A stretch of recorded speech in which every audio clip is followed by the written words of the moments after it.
বিকালবেলা চলে আসলাম নদীর ধারে। এখানে আপনার আমার বিহারে অল্প একটু জায়গা আছে, এখানে বেশি না, অল্প একটু জায়গা আছে।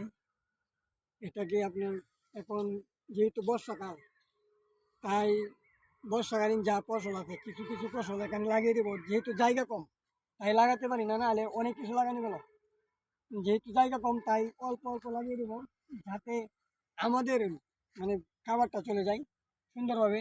আমাদের ফ্যামিলিতে লোক সংখ্যা কম, মাত্র 3 জন, আব্বা আম্মা আমি। তাই অল্প অল্প কিছু লাগিয়ে দিলে নিজেদের খাবারটা তো চলবে, বিক্রি না করতে পারি। তাই দরজারটা আগে এখানে বেগুন গাছ ছিল, এগুলো উগড়ে ফালাইয়া এখন আবার বৃষ্টির জন্য অপেক্ষা করতেছি। আমাদের এখানে বেশি বৃষ্টি হচ্ছে না, বৃষ্টি হইলেই আপনার গিয়ে এগুলো রেডি করে ফেলবো, রেডি করে নতুন করে গাছ লাগাই দেবো। অল্প একটু জায়গাতে আপনার কি লাগানো যায় বেশি, তাই রেডি করতেছি। রেডি করে কুবাইয়া জায়গাটাকে এখন সুন্দরভাবে কুবাইয়া টুবাইয়া রাখতে দেন। তারপর যখন বৃষ্টি হয়ে যাবে তখনই আপনার গাছ লাগানো শুরু করে দেবো।